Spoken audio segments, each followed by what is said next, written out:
Roll up, roll up. It's the podcast that I can't be asked to do and nobody wants to listen to, but here we are. Yes, Tottenham Hotspur have lost 3-1 to Arsenal in the first North London derby of the season. All that we wanted was for Spurs to show up today. We didn't want a repeat of the catastrophe that was the same game last year under Nuno Espirito Santo. And really, on balance, I'm not feeling any happier or any more kind of good about that game and about our ability to show up at the Emirates after that one. Yeah, all right. Maybe it wasn't as big a catastrophe, but I don't know. I don't need to compare those two games right now, to be honest. What I can do is talk about this game, which is just frustrating. It's another frustrating game at the Emirates.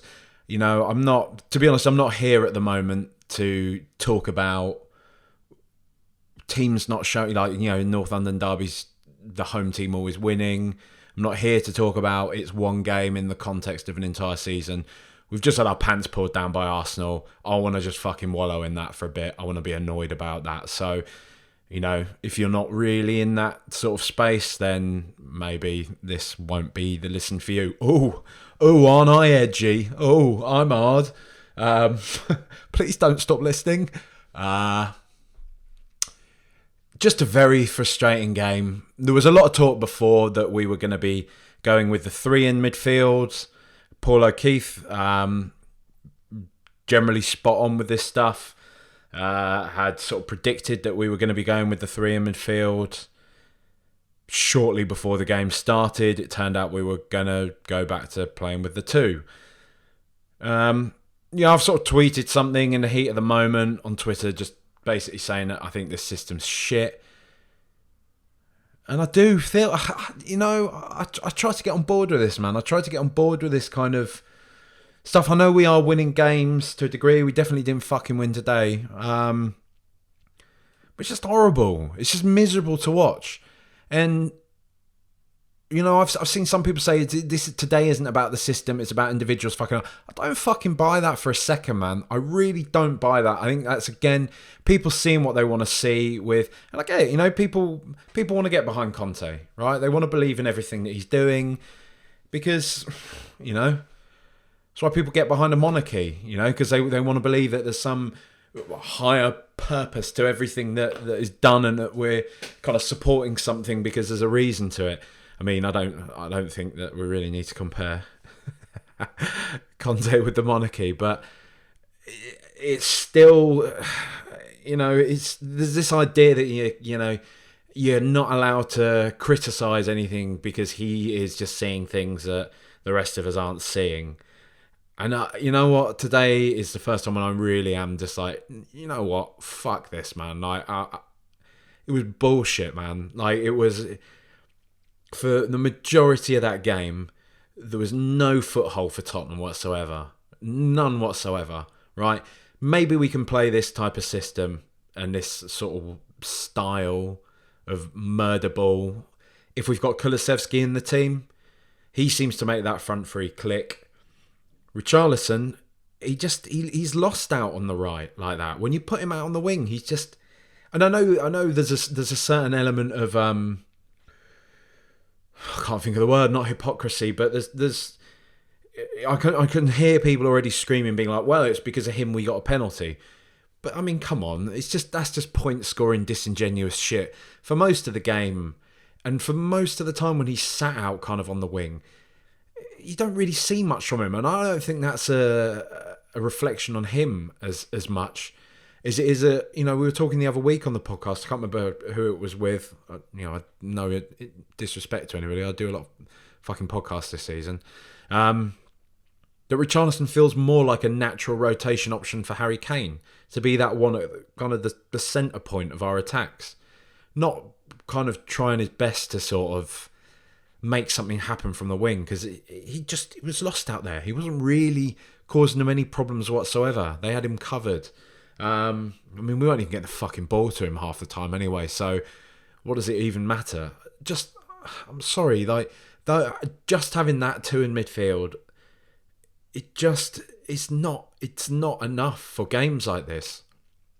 You cannot, I don't care about having to sort of toe this line of, oh well, Conte's a whatever league-winning manager. How can the likes of us criticise him in any way? That's fucking football. Fans are going to have an opinion, and fans can also have a pretty sort of educated based on what we've seen from watching football, for watching and consuming all types of football content every single day of our lives for years and years and years.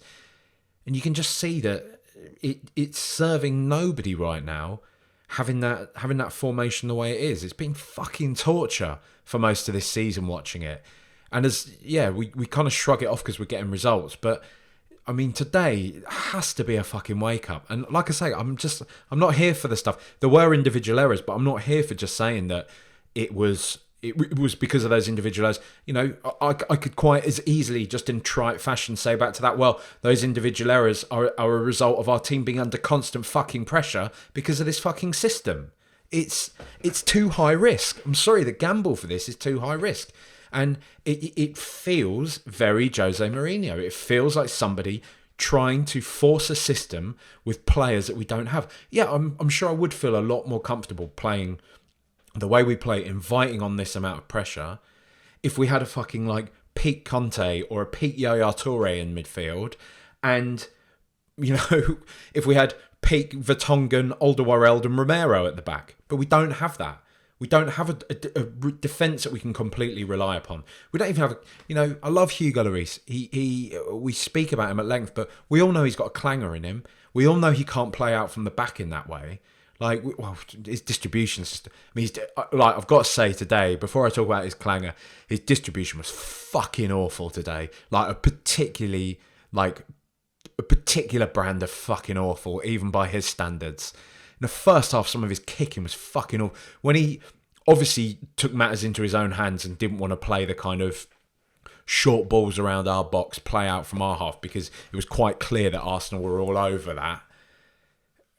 When he sort of did his big, like, all right, I'm going to fly in the face of what the manager wants, his fucking kicking was terrible. You got to bear in mind, right, a lot of this is coming off the back of just having been fucking, let's be honest, battered by Arsenal. Like, they did us today. It was fucking horrible. He obviously made those changes at the end of the game just to stop it from being 5-1, because it was going that way. It was definitely going that way. It's just frustrating. It's annoying because it felt, I don't care about last. Again, people are talking about our form. If we take it over from last year, blah blah. It doesn't matter. Like, last year was last year. That's that. We've had a summer now. Teams, it's a new fucking season. I don't care about our calendar year. I couldn't give less of a fuck. It's an interesting soundbite and it's an interesting piece of context, but it's not a fucking trump card.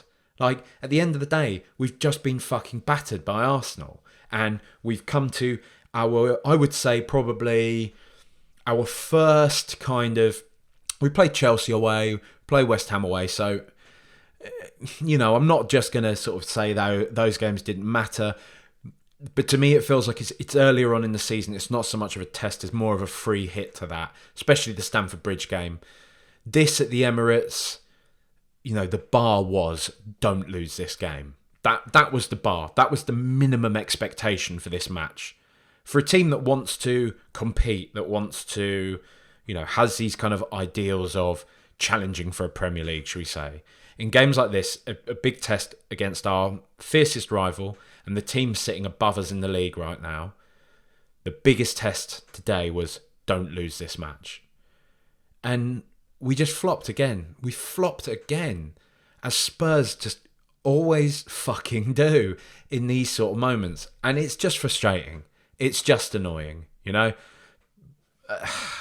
it is what it is. It's an emotional game. And like I say, people can come at me with whatever they want about fucking you're overreacting, you're this, you're that. Look, if you don't fucking react to games like this, what's the point of following football? No, I'm not going to police that.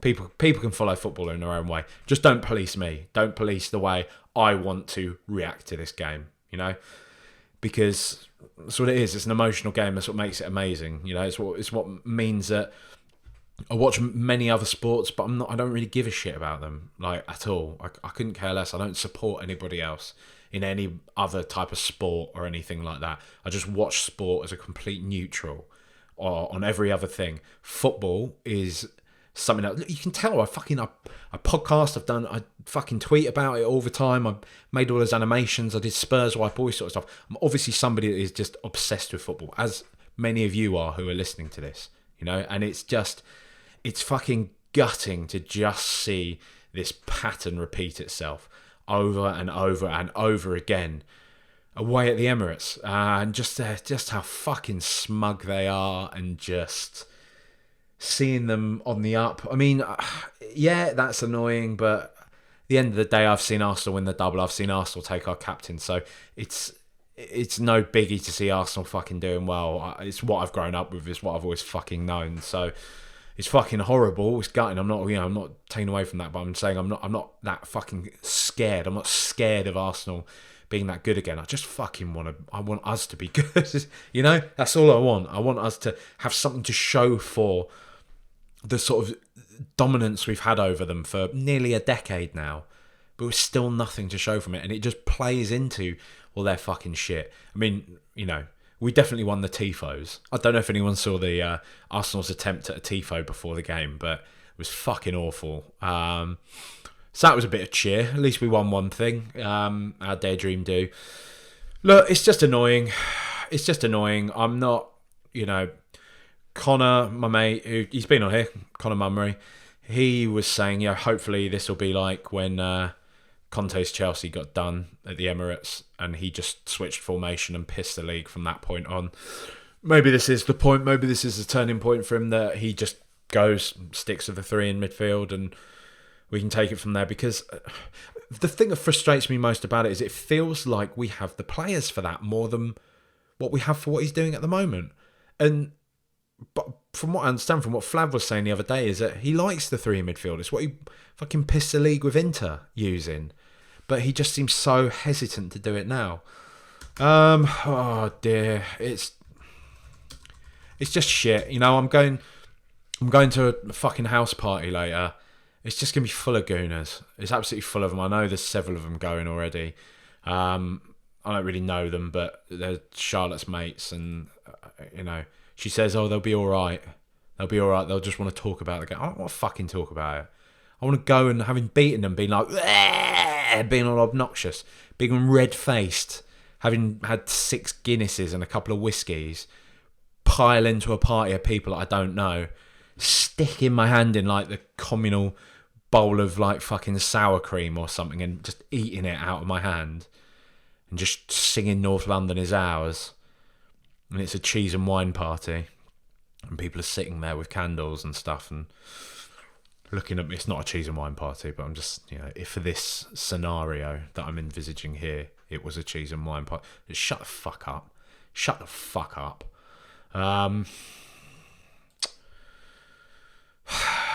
Yeah, fucking her cousin as well. Because Charlotte's from North London and half her family are all fucking Arsenal.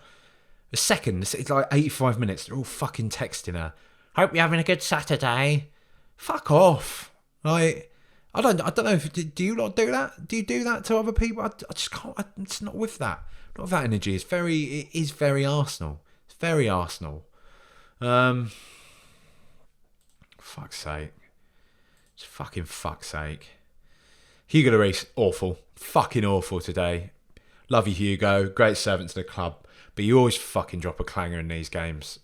These fucking Arsenal games. That second goal. That was terrible. That was awful from him. And a keeper of his just ability should do miles better there. Not letting Romero off a hook. I'll get onto him because it's every bit his fault as well. But Lloris should be prepared for that. He's an experienced club captain. He's a World Cup winner. Fucking terrible, mate. Awful. Couldn't have done much for the Partey goal.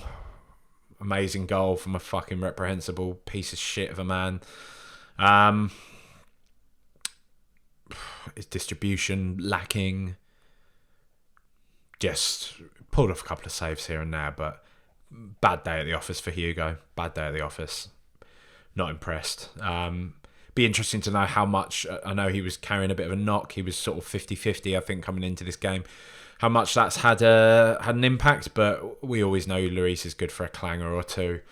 Most keepers are, but him in particular, we know there's certain types of clangers that he likes to drop, and today he definitely dropped one. Romero, I thought he was terrible today.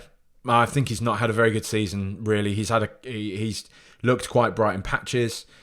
I still want to believe he's our best defender, although I think maybe Eric Dyer is probably at the moment, on form at least. Whatever. Great, you haven't lost games for Argentina, but I don't give a shit about that at the moment. Like, it feels harsh. It's a World Cup season, but it is annoying. Like, having to. I mean, whatever. You can't get fucking annoyed at players. Every player fucking flies off their international break. It's just annoying, isn't it? I was talking with Kimmy the other day. It's just annoying. There's that entitlement from the Argentinian Football Association wanting their players to go out early, and fuck off, man. We're the ones that pay him probably 150 grand or whatever it is a week to play for us.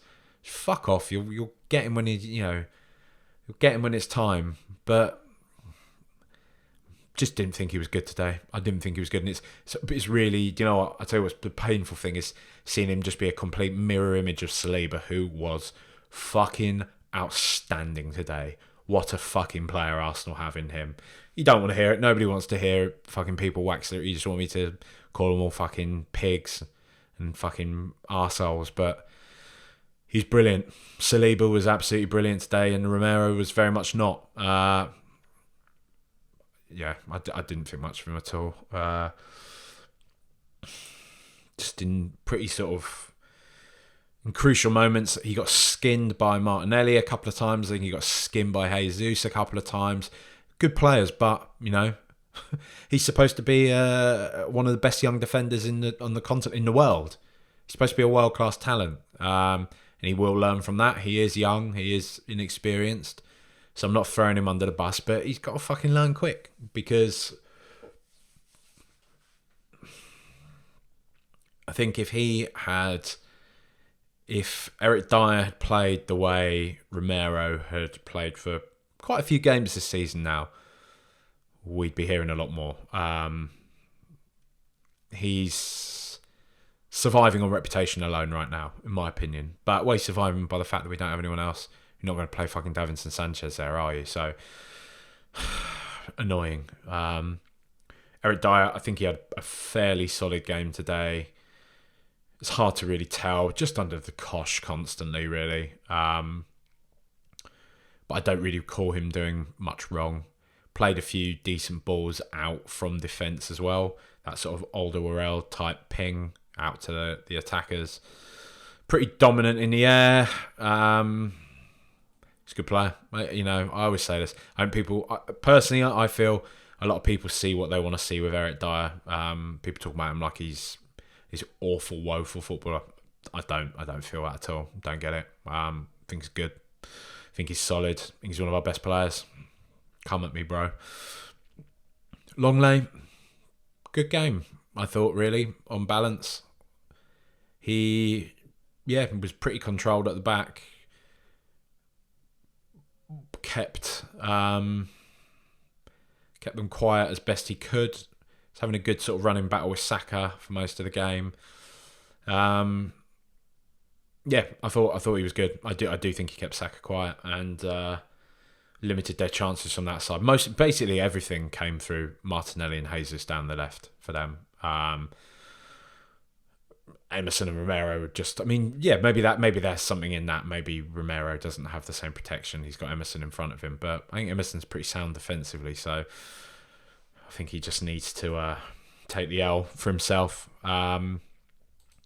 It's a shame. It's a shame seeing like our defence seemingly playing quite well, but conceding 3 goals and just having the pressure invited onto them. That is every single game now.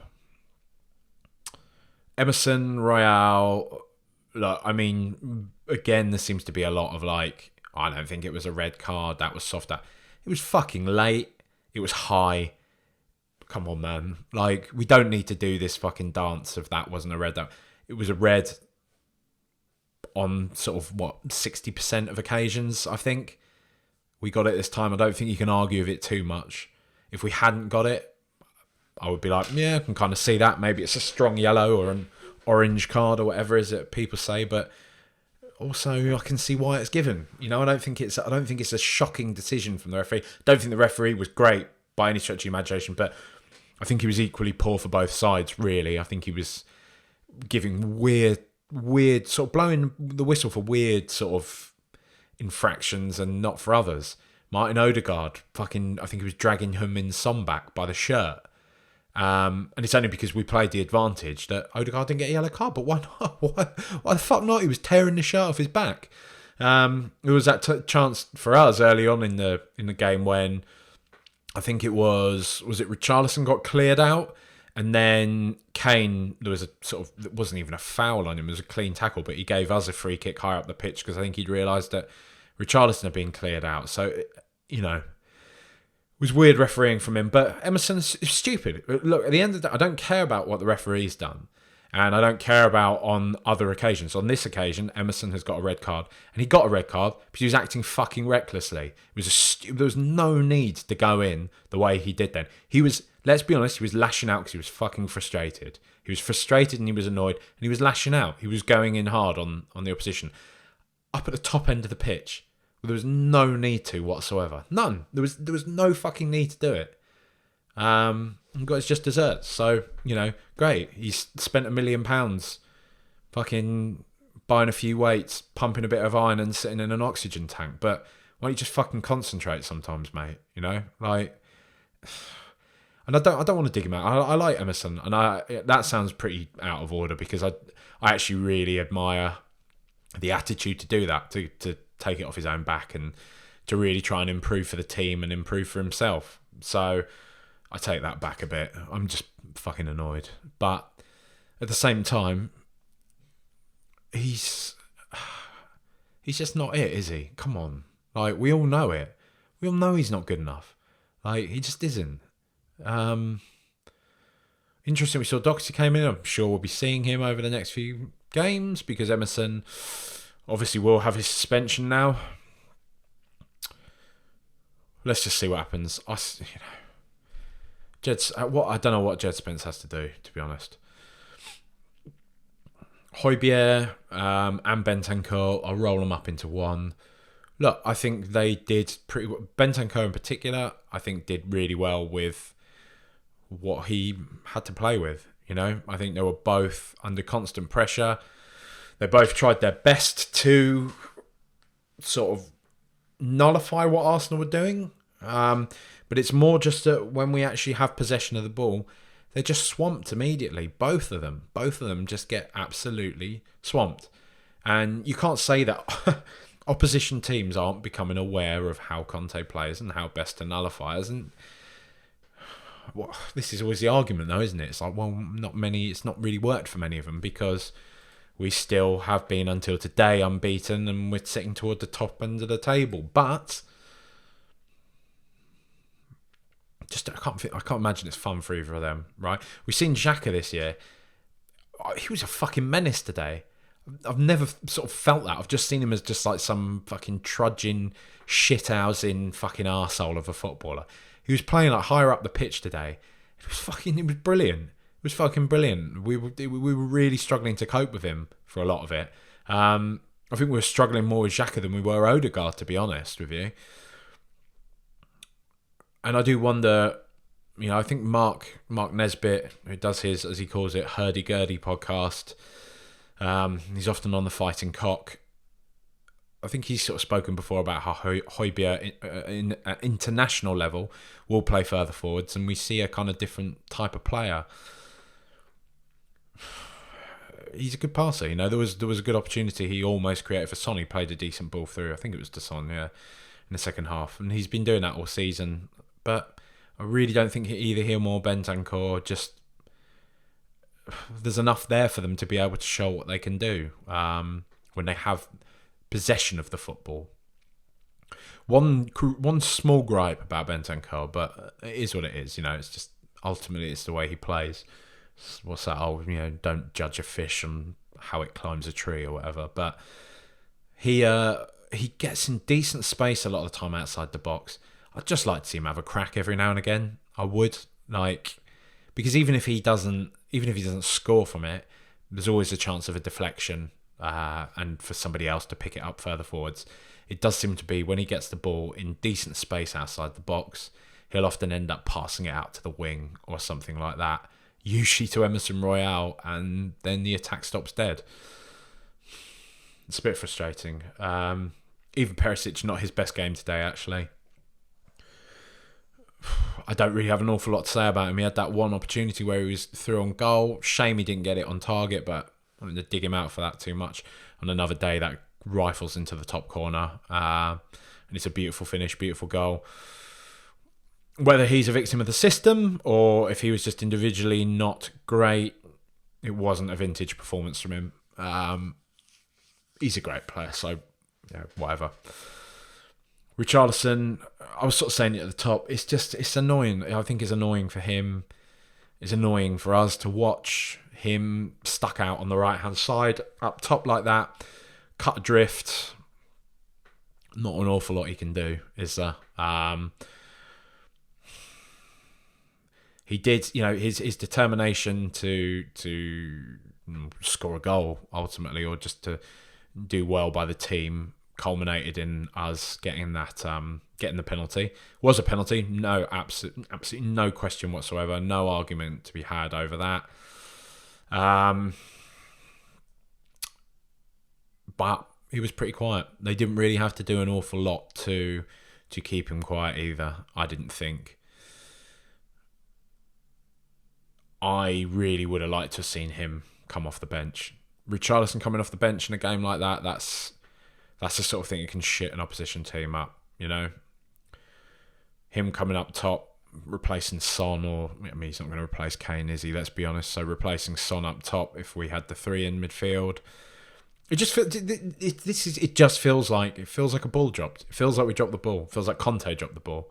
And this is what I'm saying. Again, I just don't buy it's all individual errors. I blame the system. Ultimately, I do. We should have had that extra body in midfield, because the extra body that was in midfield was floating up, being pretty ineffective for most of the game in Richarlison. That's all I can say. That's what I take from that game. And it's frustrating because I don't think it's any good for his morale. I don't think it's any good for the team ultimately. It is what it is. Son, I thought, was bright today. I thought Son tried to do the best with what he was given. They were pretty on him. I mean, Saliba, it's really fucking annoying how good he is. Like, it's really fucking annoying. He's almost feeling like, dare I say it, like a sort of Van Dijk level player that they've just... Well, they haven't inherited him. They bought him, didn't they? They bought him as a young player. They identified him, and fair fucks to him, because he is fucking amazing. He was really good today. Pocketed Son for most of the game, I thought. Gabriel, on the other hand, from them, this is the annoying thing. I feel like you could get at them more with him. I think he's a bit of a liability. I don't really buy that he's that good. I don't think he's great at all. I think Dyer's better than him, to be honest with you. And I think you can get at him. He seemed really rattled. It's like when what was it? I mean, he clearly fouled Kane in the build-up to, outside the box, basically. I think when we were on the break and he was forward for a corner, he fouled Kane and the referee gave a foul to us. And he was just so rattled by it. He kept like shouting at the referee and just kind of debating it. When it was nothing. It was a nothing kind of, like, he didn't get booked for it or anything, as far as I can remember. He just got called for it, and it was a foul. It was a clear foul.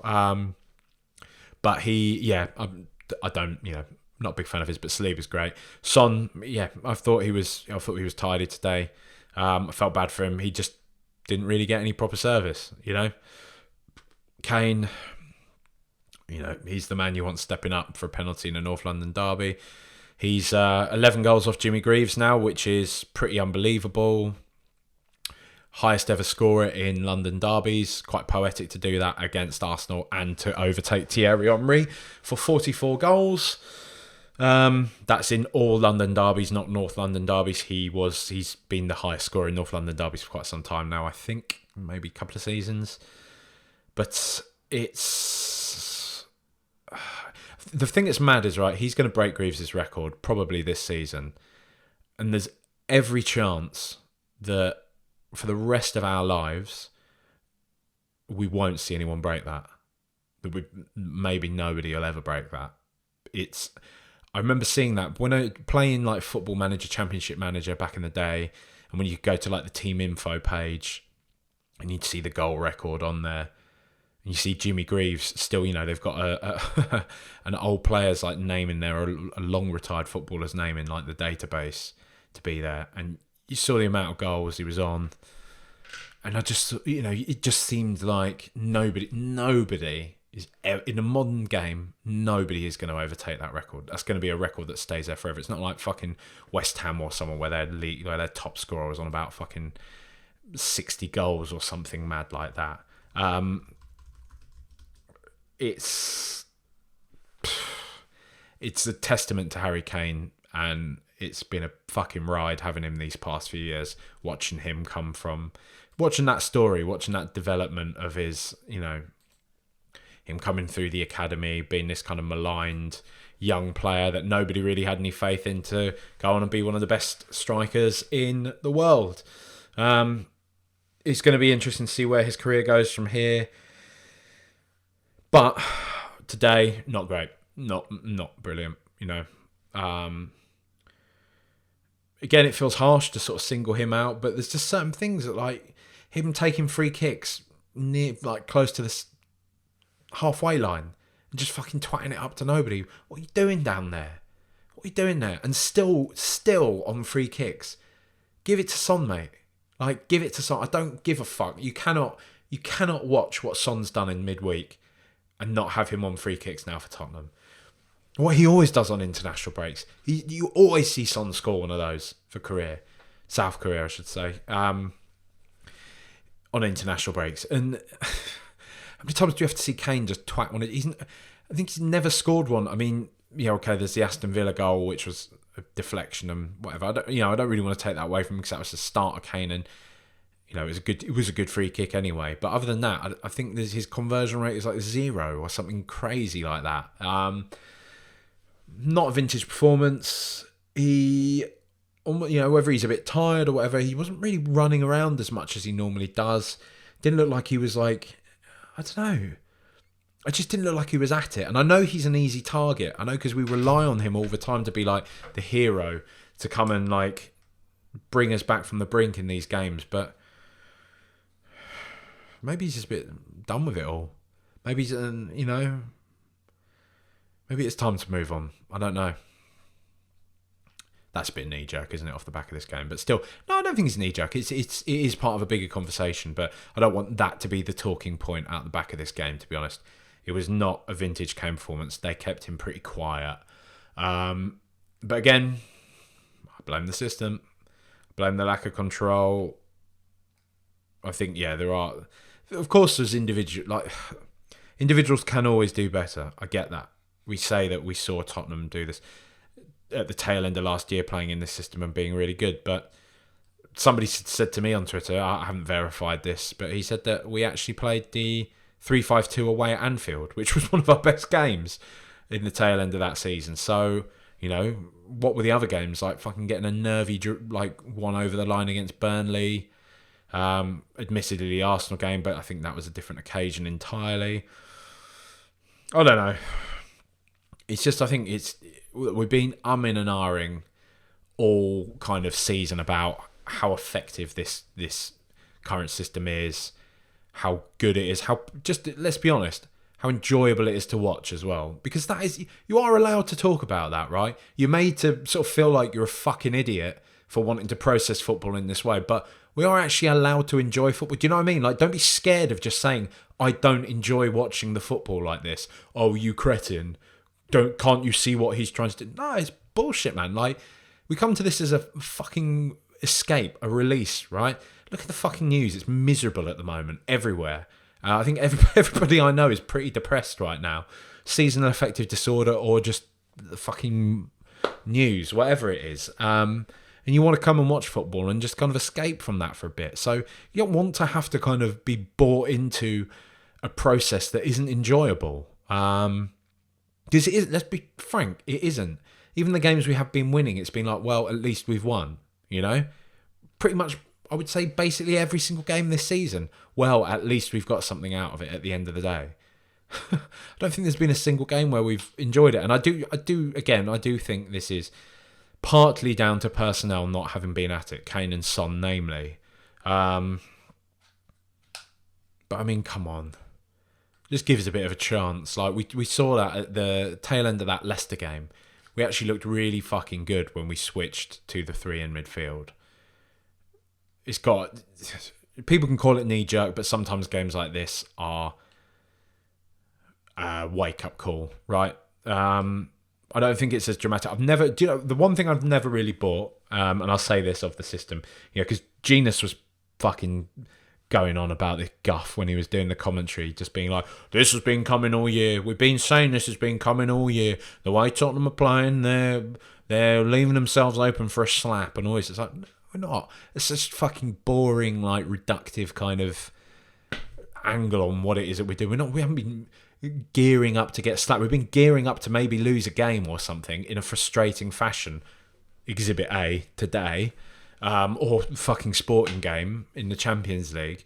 We haven't been gearing up to this weird, this like imaginary threat on the horizon that there's a 5-0 with our name on it. Fucking watching us if you think we're going to get fucking battered like that.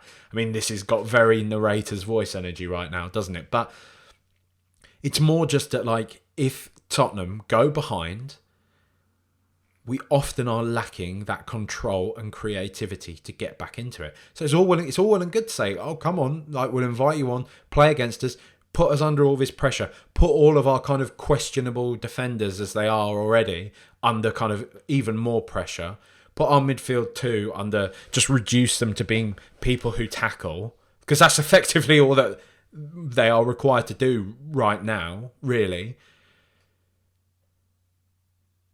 But it doesn't matter because we might, then you'll leave some spaces and we can go up the other end and score because we've got Kane, Son, Richarlison, Kulusevski, Lucas Moura, whoever else. But it's predictable, isn't it? And as we saw today, especially when we're lacking Kulusevski, when we don't have that control, we just can't create anything. It's not... No. I just don't want to see it anymore. At the moment, I don't. I think we've had our fill of it this week. This season, today, whatever. I'm going to end that there because, I'm just sort of ranting now, which, is probably cathartic. It's what you need after a game like this, isn't it? But it was not good. It was not good, let's be honest. And if you feel that way, just feel it. Just wallow in it for a bit. And then look forward to the Champions League next week. Because Arsenal won't be in that. So for all their fucking getting pumped up about this, there's a long way to go this season. We're in the Champions League. They're not in the Champions League. They can sing about being on their way back to Champions League, but we're actually in the fucking Champions League. So let's just enjoy that. Let's hopefully enjoy a reaction to this game as well. Whether that's a change in system, a change in personnel, or just a change in attitude. Seeing the players come back, bounce back, and dish out a few wallopings, because it would be nice to see us do that. I mean, I know we did that to Leicester, but it didn't feel like it. We all said it. It's weird. It was a weird game. Weird season, weird game. But we want to see a big reaction from that. Because at the end of the day, we're fucking stuck with them, aren't we? We're stuck with Tottenham, but we love them. Blah, blah, blah, blah, blah, blah, blah. If please do share, like, leave reviews. A lot of people have been doing that. I appreciate that very much. For everybody that has subscribed as well, like I say, there's nothing paywalled, but I have set up one of those buy me a coffee website things where you can help support the show. Really appreciate everybody that has dipped into that so far. Does mean a lot. Thank you very much. You can find the link in the bio of the podcast Twitter account. I think we've also got also set up one of those link tree things, so you can find all the different sort of platforms where the podcast can be found. Blah blah blah blah blah. But yeah, please share it. Thank you. Fuck off, Arsenal.